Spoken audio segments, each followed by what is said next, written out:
All right, we're up and rolling. Brrr.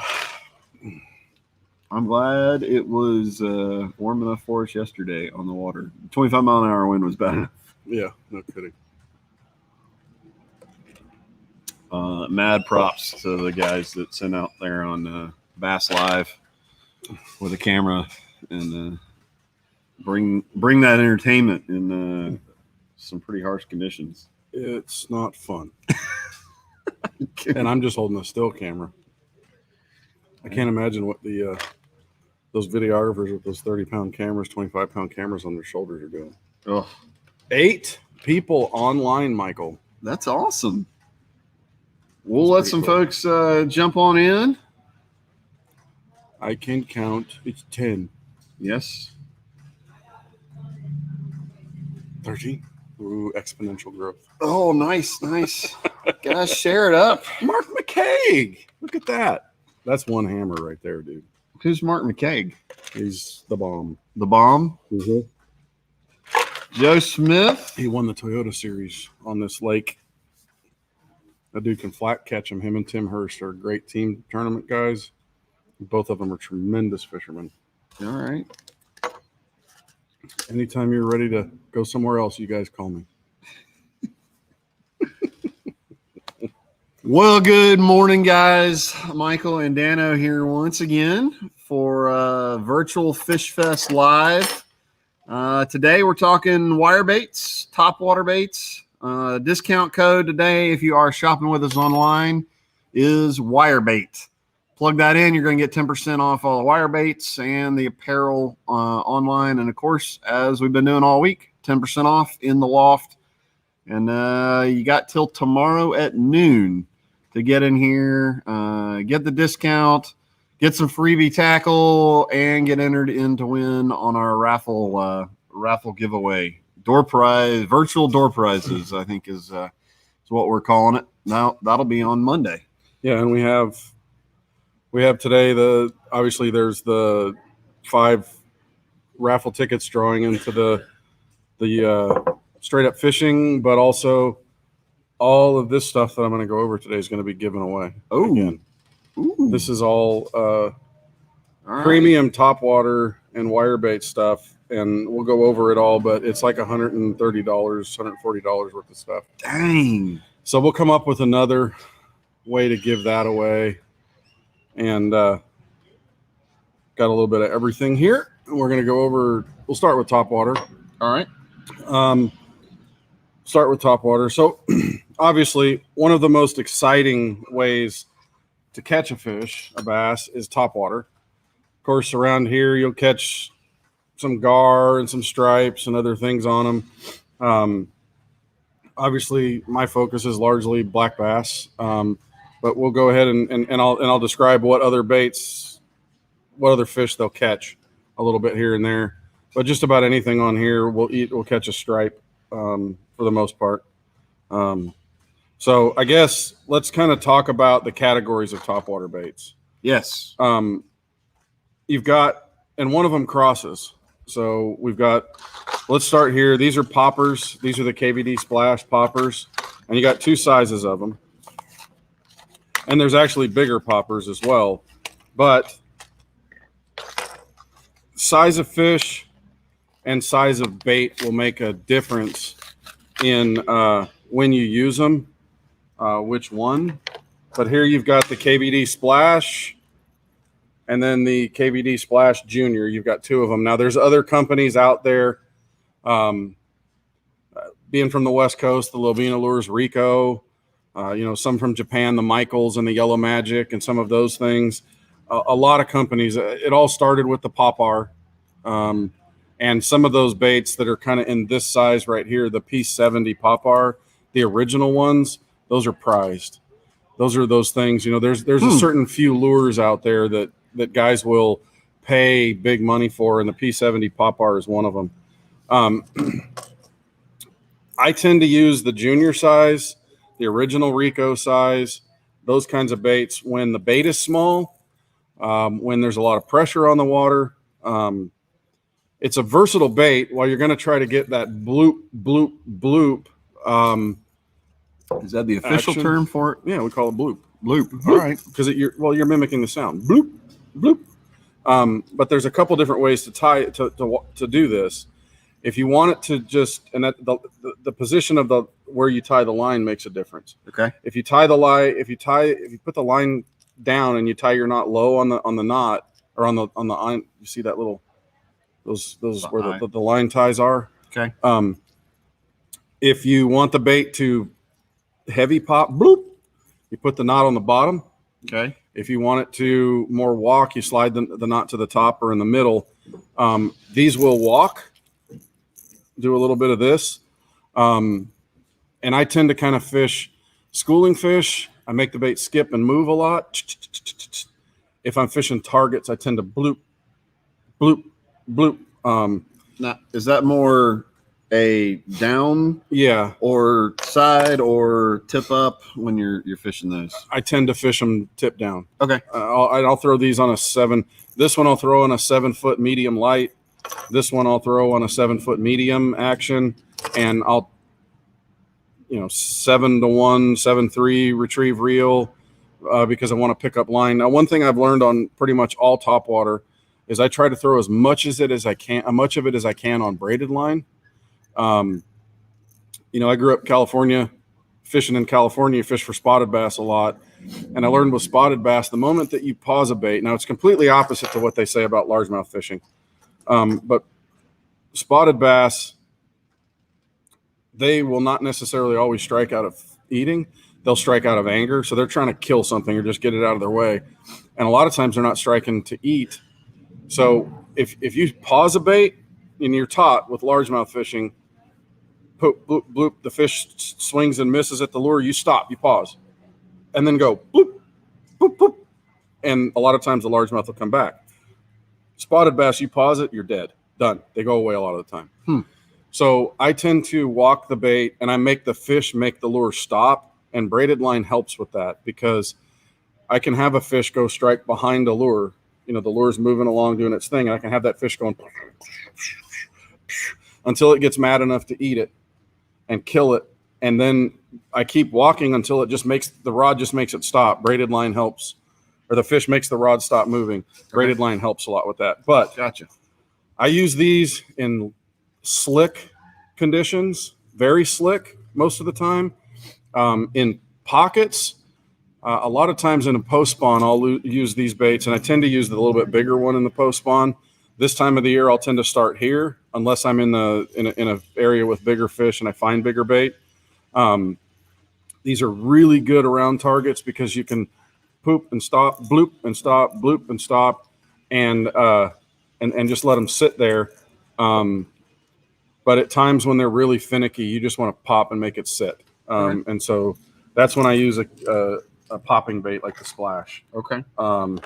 Hey guys, real quick, drop us some comments or questions, and we're going to use that most likely to pick a couple of winners here at the end. But also, if you don't mind, if you can figure out how to do it, I know Facebook's been making some changes, and it can be a little hard to figure out. But hit the share button on whatever device you're watching. We'd very much appreciate it.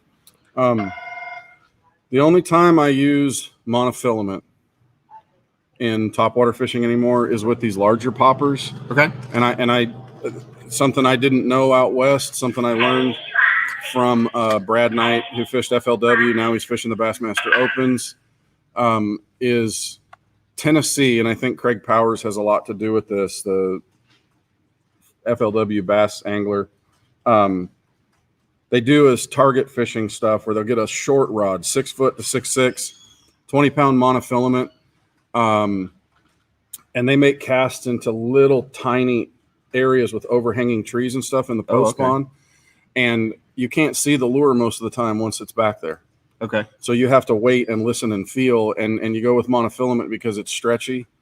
And when you when you hear something and you can't respond to it, you set the hook a little bit harder. It helps to keep the lure in place when you're popping it, but it also helps to fight a little bit better with the fish when it's stretching. Before we move off the the pop R's. Any advantage to putting a larger hook on any of those? These are pretty sensitive to balance. You don't want them to get too tailed down unless you're really into the bloop, bloop. I always have a feathered treble on the back of my hooks. In fact, I carry on the back of my poppers. I carry spares in case the feathers get torn up, and they will when fish strike and they get torn up. So I'll replace those.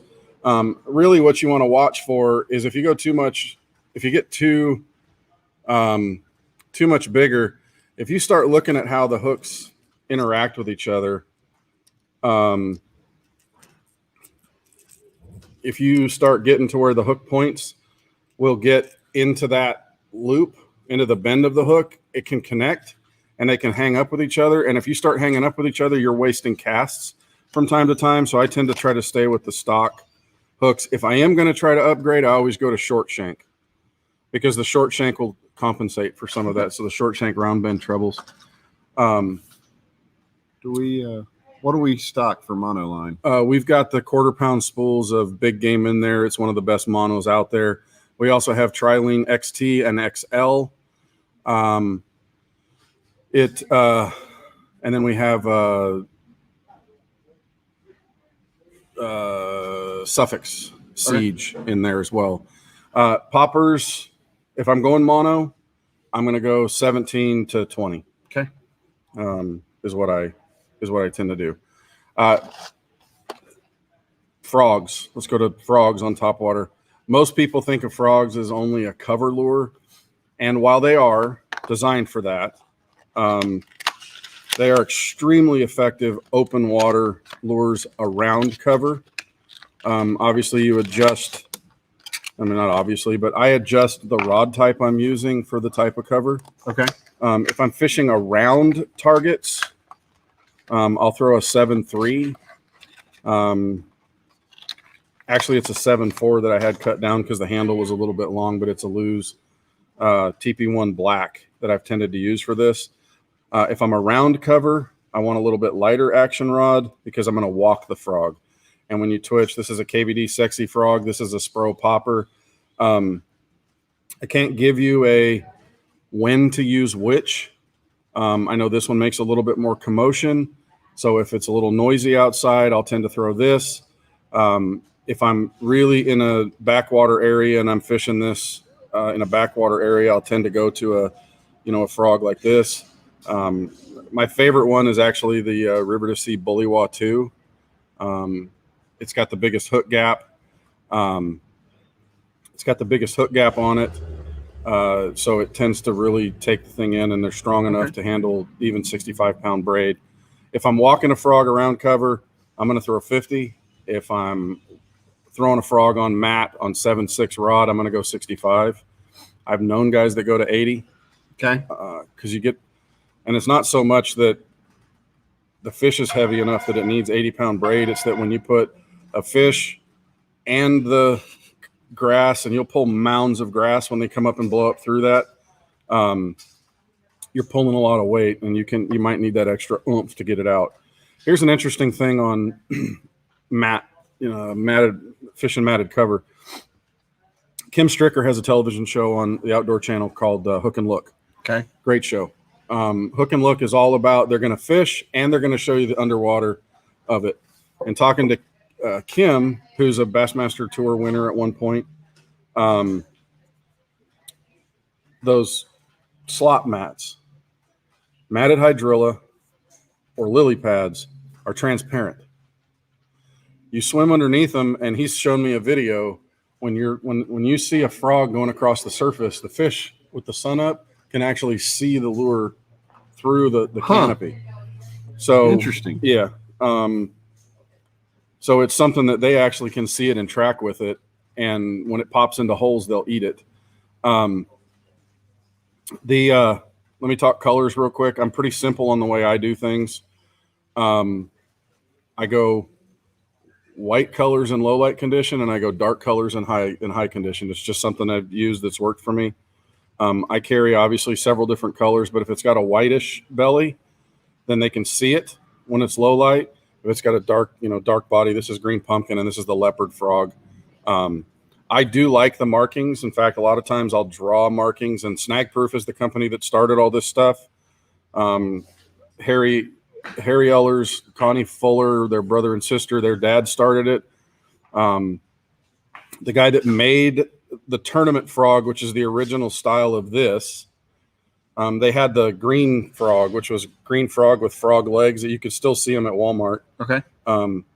Alfred Williams, the first African-American angler to ever qualify for a Bassmaster Classic and a Bassmaster Tour winner, took the green frog and cut the legs off of it and put a spinnerbait skirt through it to make the tournament frog, and that's how the tournament frog was built. He's from Mississippi, tremendous fisherman. Interviewed him a few times, but that's how that was made, and then everybody's made them since. Okay. But the Snag Proof frog is the original.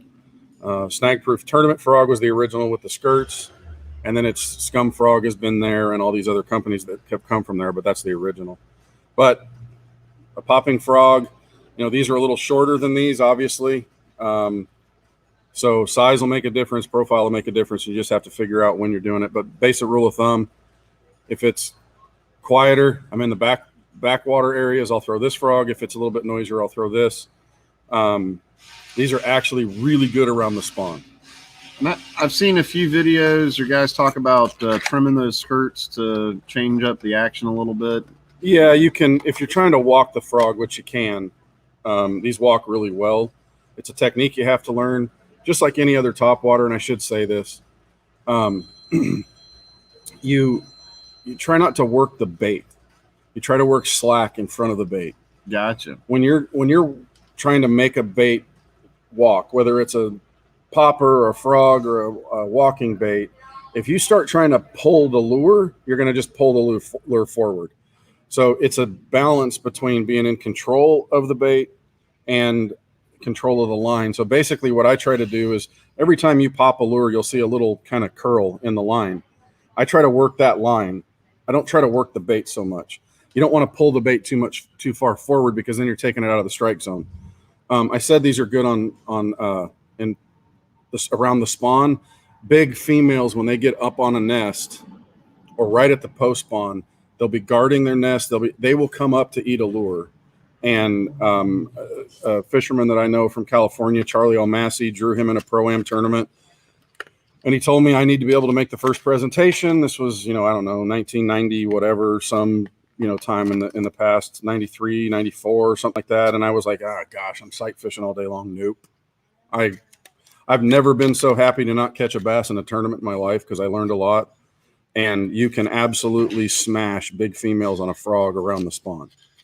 They absolutely come up to eat this thing if you learn to walk it, and you can keep it in the strike zone that's going to be that big, and make that frog turn 4, 5, 6 times and make it sit there and do this. That female will come up and suck it down. All right. It's a great bedding technique, especially if they get muddy and you can't see the beds. It can be absolutely deadly. What's the best way to keep water out of the frog so you don't spend so much time squirting the water out? That's one of the other reasons I like the Bullywa 2. Is you can put shrink tubing on your hooks. The Bullywa 2, we figured out how to keep that when I used to work with River to Sea. We figured out how to keep that out. We shrink tube the hooks that come out just behind the hook slot. And it helps it seals all the way to the weight on the inside of the deal. But you can take your hooks out of a frog. Since I have this out, I'll show you a trick. So if you do want to modify, you can take and you can shrink tube from behind, right on the edge of the line tie, all the way down till it comes out of here. You can put heat shrink on there. But what to do is you tie on first with your braided line, then pull it out and leave the line hanging off of here, out of the frog body, cut it loose, then put your shrink tubing over it, and then heat shrink, and then tie it back on there and pull it back through there, because otherwise you can't get it through without the tool that is made. And I used to work with Snag Proof, so I have the tools, but it's still easier on the water to tie onto it, pull it out, leave the line hanging, just like you would if you're going to run a wire in a house or in a boat. You want a snake, and basically you're turning that into a fish tape or a wire snake or whatever. Gotcha. But you have to shrink tube those and pull them out. If you do that, you have to give it another relief hole, because once you turn, if you seal this, it turns into like a handball and it doesn't compress very well. So what I do is I take a piece of 51 thousandths buzzbait wire, I heat it up, and I poke a hole right at the top of this or up at the nose somewhere, so that when they bite, it seals, it doesn't tear, but then it pushes the air out when the fish bites down. Gotcha. Or you can just buy the bully wah too, and it's taken care of. And do you ever put a rattle in on mats a lot? I will. Usually what I'll do is put BBs in it. I don't, it doesn't make haven't seen it make a difference. Sometimes but it's just me. If I can avoid something, I will. Sometimes glass rattles will get in the way of a hook, and maybe it's one time, but it's the one bite that you need. And it kind of gets on top of the hook shank when the fish bites down, maybe to, impedes the hook set a little bit. So I put rattles in there. I also put rattles on grass or put the BBs in on a frog when I'm throwing grass, because it can make a bigger indentation in there and allow the fish to see it better, make a better commotion. Okay. Okay. Let's go with walking baits. The original walking topwater bait, in my experience, was a Zara Spook.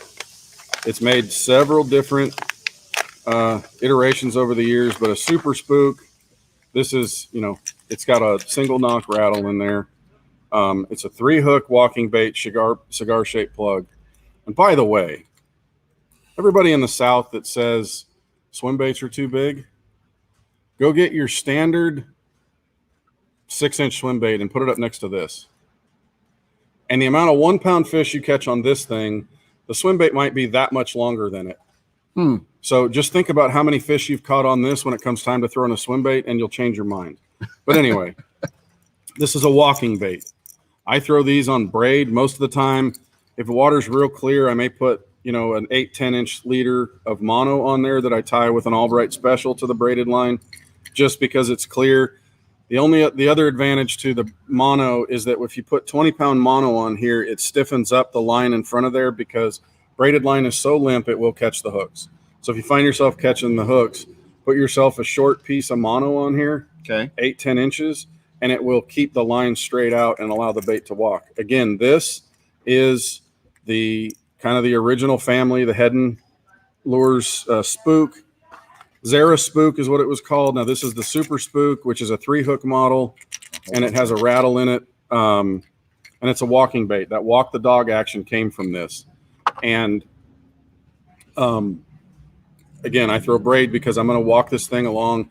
This one I'm going to do more long distance travel. It's not going to be as much target oriented. I will target fish with it, but if I'm throwing bars, bluffs, if I'm fishing around points, those kinds of things for spotted bass, but and even largemouth that are up schooling or something, I'm going to throw one of these. Tend to as a walking style bait. One of the most popular and hard to find baits out there now is a Vixen. Reaction Innovations. It's obviously a West Coast bait that, and if you find an original one, which I have a few, you can spend as much as $100 or more to get them. I have them from when they were originals. They are in the process of remanufacturing those, and they're going to make them as close to as they can to the originals. And I know Josh that from Reaction Innovations that does our fishing report with us. He works for Reaction Innovations, and he's out there trying to make that as close as he can to the original. Okay. The advantage to, aside from it just being a great walking bait, is the sound. And one of the closest to that sound, it's not exact, but one of the closest that I've heard to that sound is the KVD Sexy Dog. It's a good bait. It's not quite a Vixen, but it's a good bait. Okay. But it has a mix of rattle and the hard knock in it. So you get that noise, and when it's in the water with the Vixen or the Sexy Dog, you hear that, but you also get the in there. Same thing. Walking bait, keep it moving. You get that noise, plus you get a little of this. All right. And we're looking forward to the Vixens coming back. But in the interim, that's as close as I've gotten to that sound. Let's question from Steven about what knots do you use to attach your mono leader? I always tie an Albright special. I know that there's people that like other ones out there. The Albright Special is plenty strong. I've not broken it yet, unless I'm hung up. It's the same knot that I tie for my spinning rod braid to fluoro application. When I'm using heavier line, I just use less wraps. All right. I tend to use 7/8 wraps when I'm using heavier mono. I tend to use 12/13 when I'm using the light line. All right.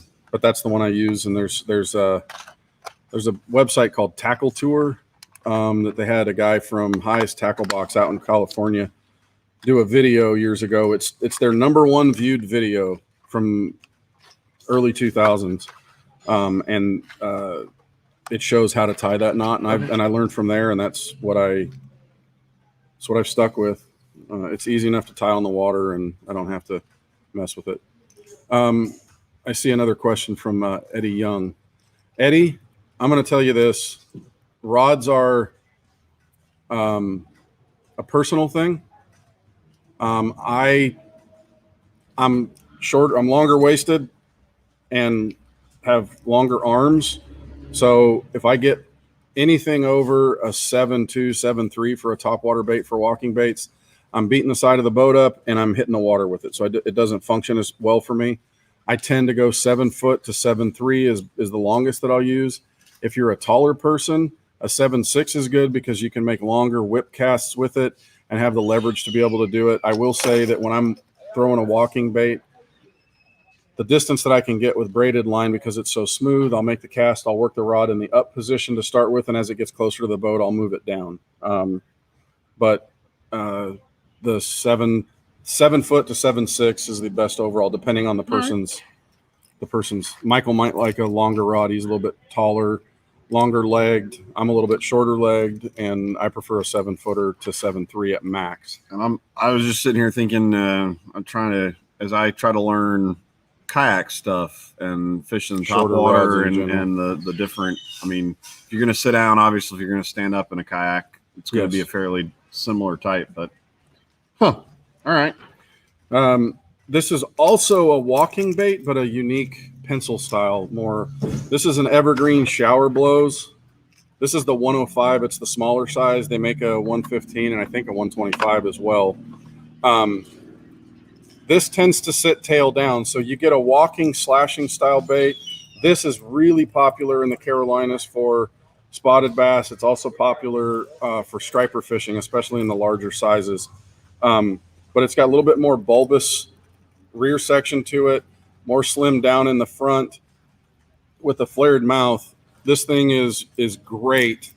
Noisy topwater bait. I tend to use this, and I've caught fish on it here. I've caught fish on other lakes back in California. So it's very effective. This one sits tail down in the water when you pause it. So when you snap it, and it throws water. Okay. You can also get it to walk if you just want to keep it moving. This one kind of gives you a good combination of both. This is one of those lures, the shower blows in particular. Lucky Craft makes a similar version of it. Ima Lures makes a version of it. We have the Lucky Craft version of it here. But the Evergreen in particular, when I'm doing interviews and videos and photos with the guys that fish the Elites and the MLF and FLW, now Big Five, all those, I look at what baits they have in their boat that they're not sponsored by. This is one. Most guys will have a box of these. And while they were pretty hard to get. And I've seen some boxes that, for an $18 lure on this smaller size, I've seen some boxes that probably would have cost $600-700 from with those guys. But this is one of those that you will see in boats. It gives you the best of both worlds when it comes to pop and walk. And it's very, very effective in both. A little bit noisier bait, so you want to kind of pay attention to the water sound and the conditions around before you throw it. But that's the shower blows. Prop baits, very, very popular in Florida, but they work everywhere. And there's two basic styles of prop baits. There's the longer minnow shaped. This is a This is a Rapala X-Wrap Extreme Action prop bait. So this one gives you a little bit longer profile, more like a minnow. This one is the bait that kind of started this. This is a Lucky Craft Kelly J. The blades counter rotate on these. You can reel this bait like a buzz bait, or if you want to use it as a bait that, especially in post spawn, and this is really good in the bluegill spawn time. Okay. Because you can get a ton of action out of a bait without moving it very far. This one in particular, because of the body shape, this is a great bluegill. Florida, this is one, but you want to put some mono on this thing because you can get your braid tangled in there. You may want to throw it on straight mono, but it's a whoop, whoop, whoop, and they will come up and eat it. You can also just straight reel this one. It can be used as a very subtle buzz bait. But so is it going to stay on the top when you're? It does. If you just reel it. Yeah, it stays right on the surface. I mean, obviously, if you want to put the rod down and grind, I mean, it almost looks like a lipless crankbait that somebody stuck some props on. But it floats. Okay. And so your top water, when this goes, it'll go and then float back up, float back up. But the props counter rotate, so they throw water everywhere. And again, the shape of the bait fish. If you got shiners and minnows, you go with this. Bluegill and shad, you go with this. All right. But that's a fun one. Eddie Young's got a question up here. Another question. What's the best knot to tie to a walking bait? Michael can probably answer that question for me. I tie the same knot on everything. Palomar knot is what I use. Simple Palomar knot. Some people they like a loop knot. I will tie a loop knot on. I'll tie a loop knot on the that popper when I'm throwing mono, because I don't want the weight of the split ring. But if I need extra action out of a bait on top water, I'll put a split ring on the nose of the bait and still tie my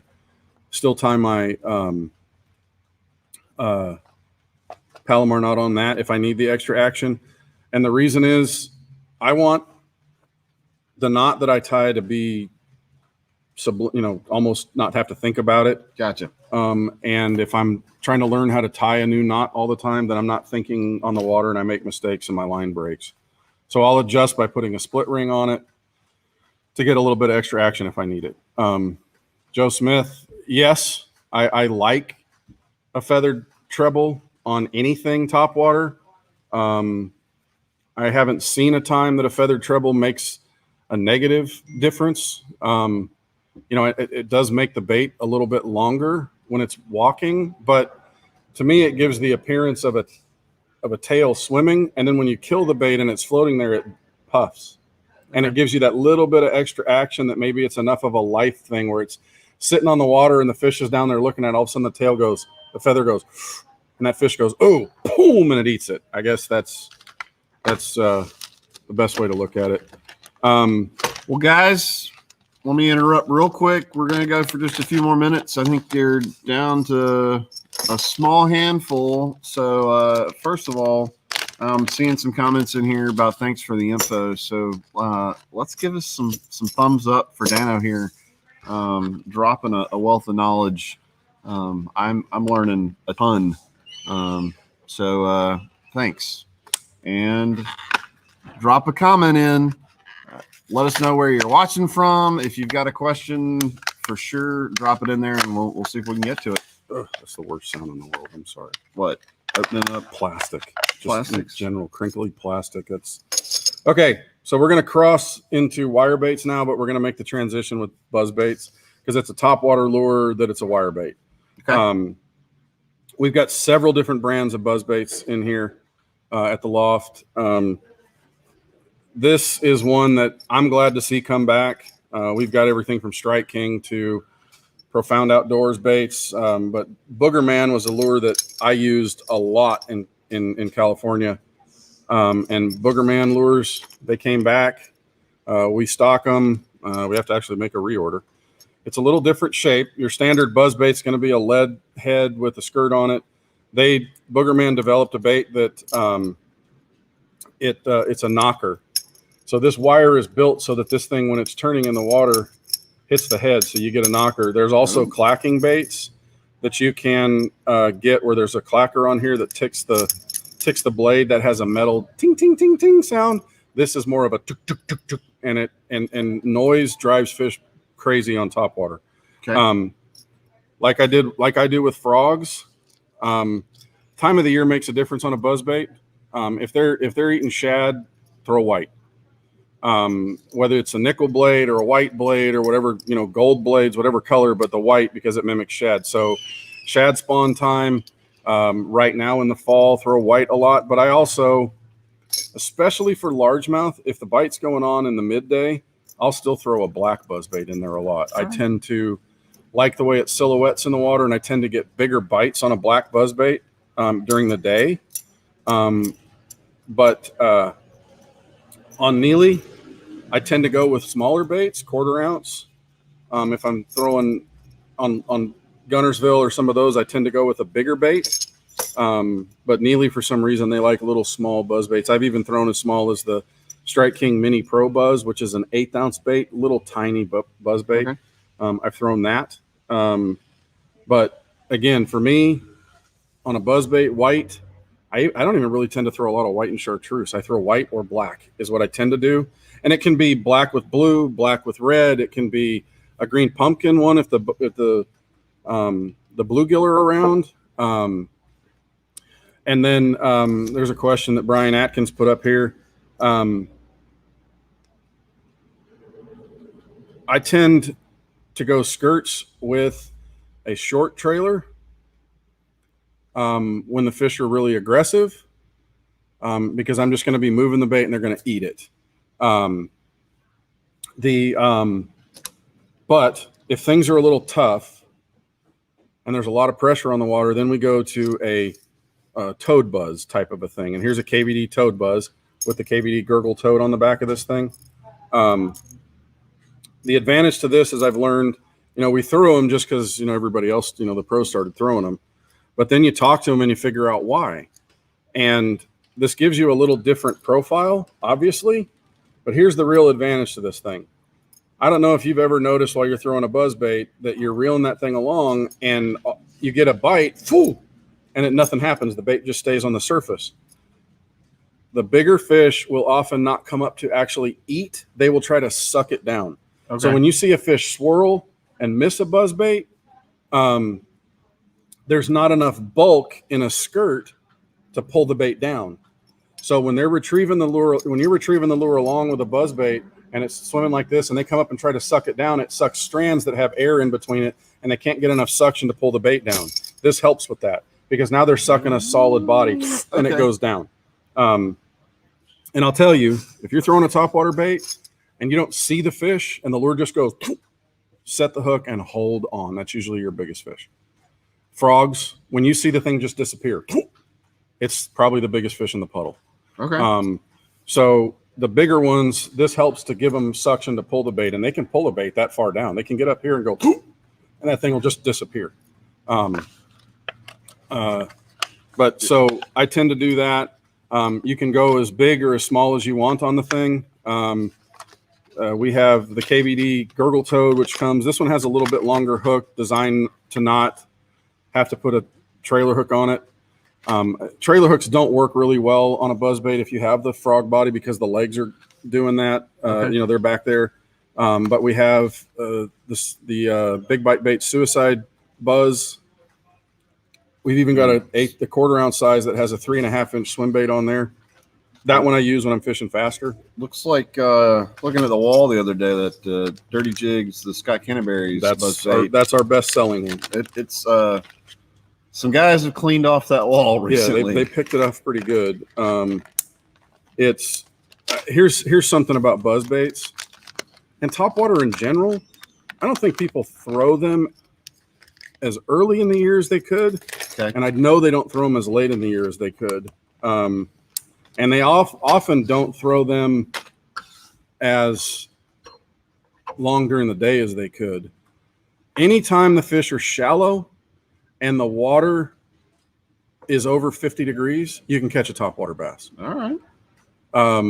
I know guys that have thrown buzz baits in the winter when the water temperature is just below 50 and have caught massive fish on them. But general rule of thumb, when the water temperature reaches 50, you may have to fish your baits a little slower, but you can catch them and you can stay during the day. If the fish are around cover, they're holding in cover, they will, especially in shallow water, they'll come up to eat a buzz bait or a topwater bait of any kind.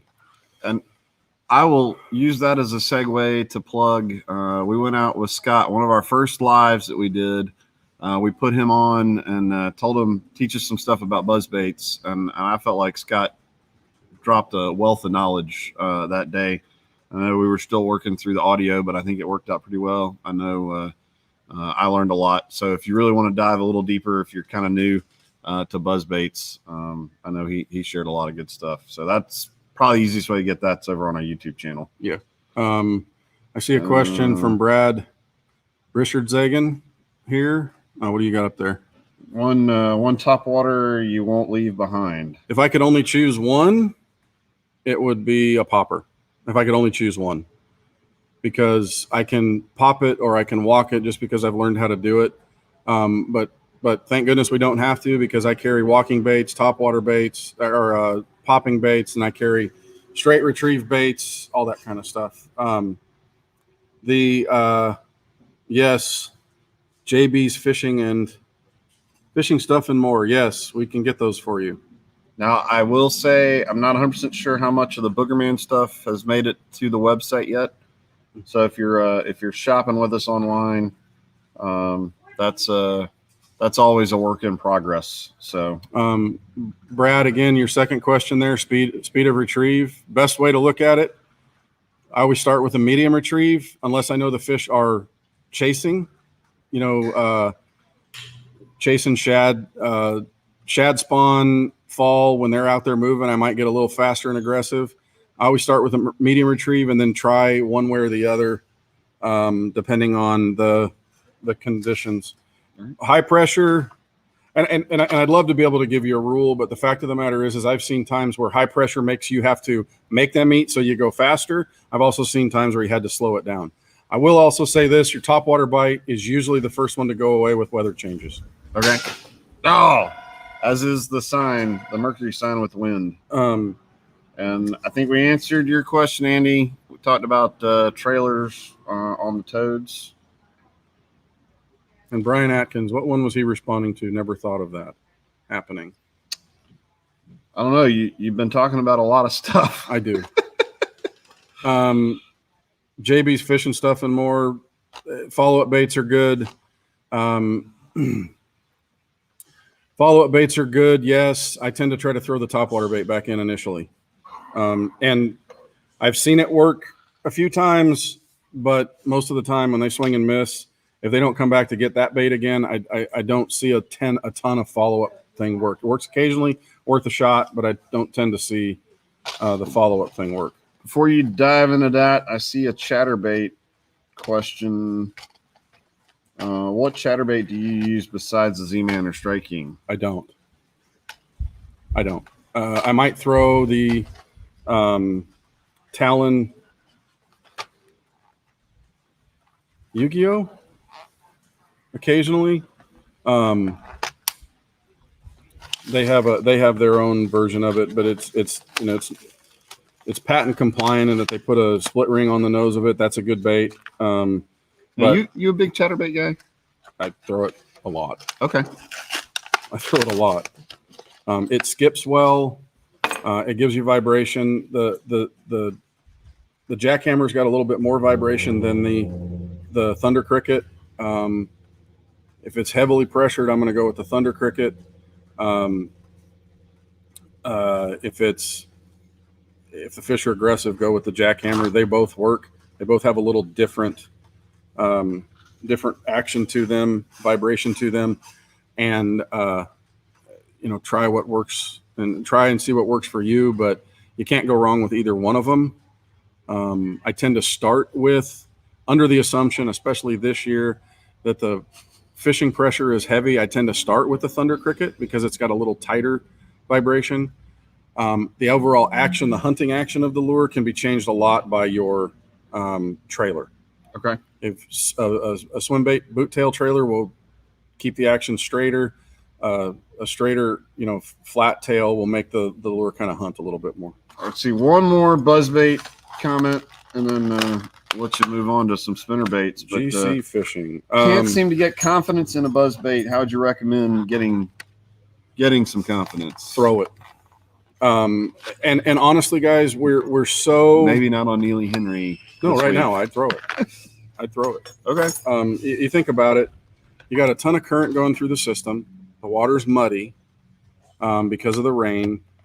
We've had our second real good cold snap, but the first one in a couple weeks. Right. And I honestly think the fish are going to be up shallow. They're going to be around cover because the water's muddy. So right now is a good time to try it. But as a fisherman, I know we want to go catch fish. That's what we're out there to do. But if you're going to train yourself, put one rod in the boat and fish it all day long. Don't take something else. Because you'll fish it for 15, 20 minutes. You'll go, oh, I just hate this thing. I can't do it. So I'm not having any confidence.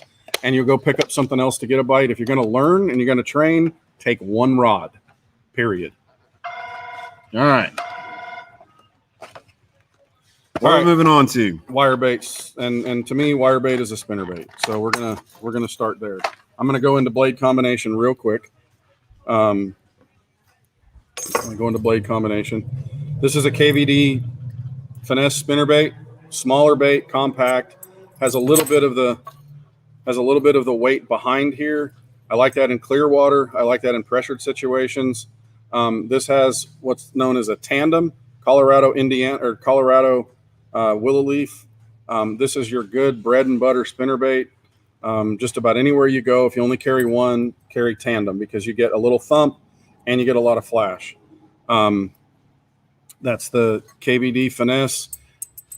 Important on a spinner bait, and I used to build them. So important on a spinner bait is to have the right angle on the head of your top wire. If it's too far out here, the bait will pull funny. You got to have the right angle here so that the blades spin on top of the hook and that the thing will ride straight. Okay.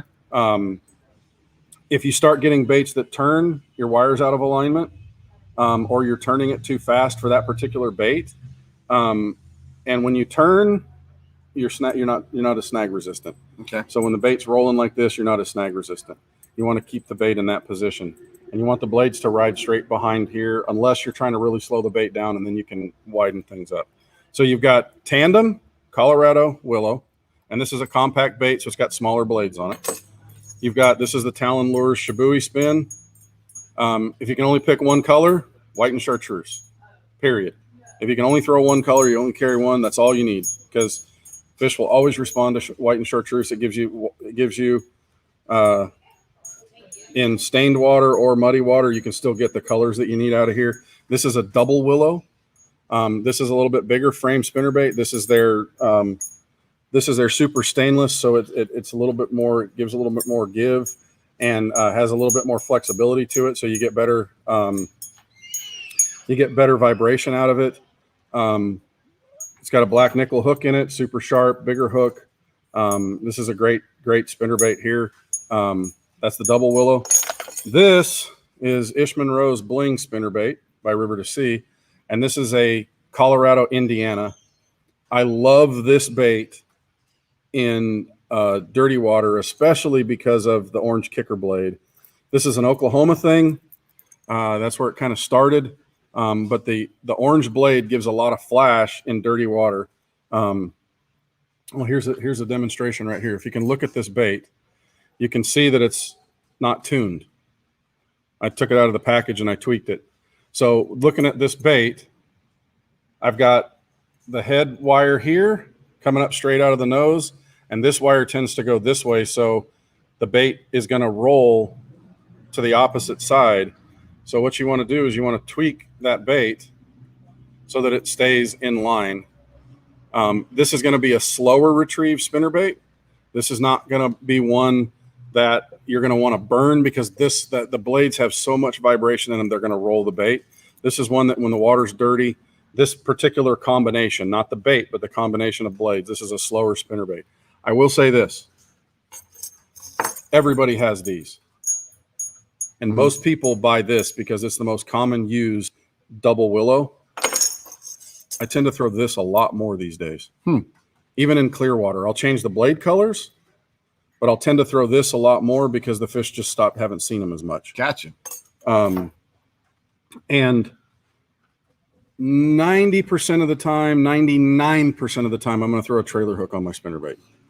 Okay. There's so many times that a fish will swing and miss on a spinnerbait. I like a smaller trailer hook.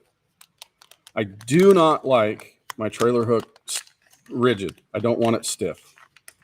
So I tend to throw a size 1 or 1/0 trailer hook on a spinnerbait. It helps me get it through cover without snagging as much. So these are the we sell these in the store. These are the Gamakatsu Trailer SP. This is a size 1. And what I tend to do is I'll take that little rubber tip off because I want the trailer hook to swing. Okay. We have a tool called the Rapid Fishing Solutions Hook All. Probably need to use this because it's got the paper sticker on it. Uh-oh. And I'm just going to rip it open like this. Okay, so here's the Rapid Fishing. I threw it off the side. I have to catch that. Moving a little too fast, folks. Don't worry, we'll edit this out. No. I truly believe my life is to be a warning to others. Okay, so here's the Rapid Fishing Hook All. You get some discs when you do this. This is one we had open upstairs, and it comes with 50 of 2 colors. Then we got replacement discs up here. They talk about taking a hole punch and cutting out lids, cutting them out of your Cool Whip lids and some of those kinds of things and making your own discs. Then you got to push them on by hand. So the cool thing about this is I can get a couple of these things out and you take this disc and you pop it in your keeper right here and it won't come out because it snaps into place. And if I'm fishing spinnerbaits a lot and I'm going to be changing trailer hooks out, I'll keep it loaded with 4 of them. But so I take my trailer hooks and I hang them on the spinnerbait like so. I'm going to stick myself at the hook point and I want to not do that. Yeah, let's put them on here. And I want it free swinging because now if a fish swipes at it and it's rigid, it pushes it out of the way and it stays there. But if it comes back, I can hook them. But in fighting a fish, this can leverage loose. So you take this on the wide end and you put it through like this. Put your thumb on the back of it. Stick that disc right in the center. And you pop that over, take the thing off. And now you got a disc that won't allow that thing to, trailer hook keepers. It's just a better way to do it. We all have trailer hook keepers, but that's the best way that I like to do it is to do that. And then now you've got that spinnerbait trailer hook swinging back here. I use the smaller one because it doesn't snag grass as much.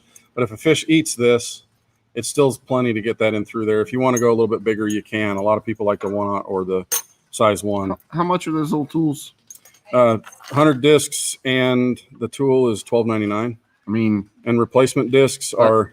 That seems like a no-brainer. $7. I can't imagine trying to do that without a tool like that. I mean, think about this.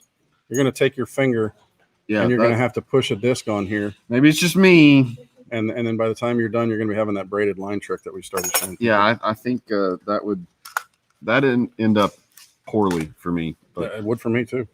I've been doing this for 100 years. So, all right, that's spinnerbaits. Spinnerbaits are a great cover lure. You can throw this around cover and really keep it slow. One rule of thumb to share with spinnerbaits is unless you're slow rolling a spinnerbait deep, which is probably going to be something like this or a single blade,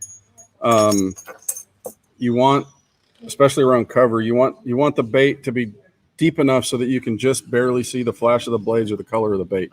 Would you ever throw a trailer of any kind on a spinnerbait? If I'm throwing a slow bait and I need the thing to lift a little bit more, yes.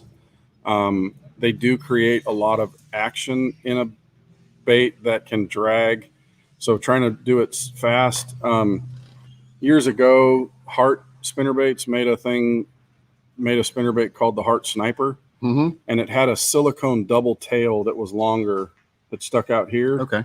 And they discontinued it. I threw that trailer a ton, but I'm fishing out west where it's deep, clear water, and you tend to slow roll a little bit. But Okay.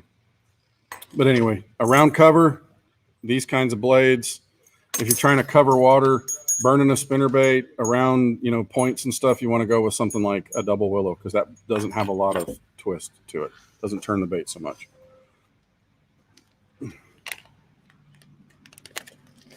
Unfortunately, the spinnerbait's taken kind of unfortunately and fortunately, the spinnerbait's kind of taken a back seat to square bills and chatterbaits now.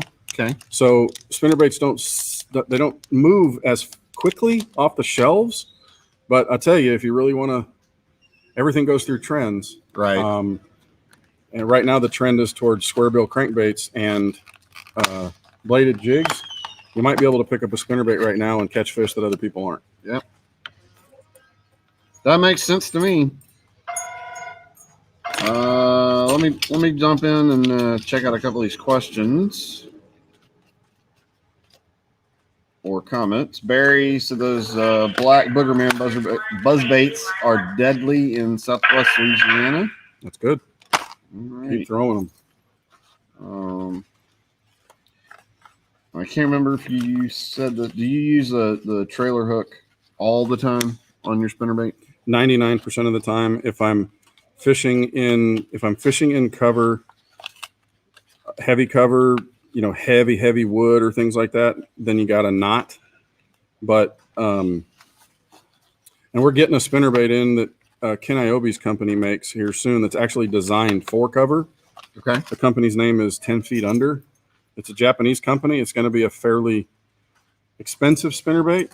And it's a niche spinnerbait, but it's going to give us a bite that the opportunity to bite that it's built for cover. It's called the Po' Boy spinnerbait. Okay. I think the spinnerbait may cost $14.99 or something like that, but it's designed to be fished in cover, and it has an interchangeable blade system on it that allows you to change between a Colorado blade or a willow blade. All right. They come with swivels, so you can slide it, put a new swivel on, and it's really quick. So that's one that we're picking up. JB's fishing says Indiana blades are very productive on Chickamauga. I've been carrying them for years. Do a YouTube about the trailer hooks. I think we've done the rapid. We've done some of that. I know Mark Menendez did a video on it. Yeah, he did a quick one when he was here. Michael McDaniel's got up here thoughts on chatterbaits. The finesse one, I'm open to try it. I under pressured situations, I've thought about that. They make a 1/4 ounce version. They even make an 1/8 ounce version. I know that there's an awful lot of times that the fish get pressured, and just trying something different, smaller, will make a big difference. Well, all right. You got anything else? No, I think we covered it all. Man, covers it. We've been going for an hour. We have? Yeah. I didn't realize that. I made Michael late now. Well, he's behind schedule. I gotta get the fishing report put together. Here's a teaser. It's a bit tough. Imagine that. Yeah. It's been tough lately. I think we started to get to where we're starting to break open, and then the weather kind of that storm we got, it made everything dirty and tough. But it'll clear up and it'll get good. Yeah. But and we're on our, I think, second winter here in the Southeast. So but I think our third spring is going to be the end of next week. We'll be back up into the 70s. So, My yeah. allergies are going to go nuts. Oh, all right, guys. Well, I guess we just got something left to do to pick a couple of winners. Yes. What do you want to do? So let's give away the 5 tickets for the straight up fishing. Oh, that's funny. Jamie Collette fished that thing last year with Brian, and now he works here, so he can't fish anymore. Yeah, he's out of luck. Sorry, he never gets to fish again. You just stepped on our Mercury flag, you moron. Oh, And you walked on it.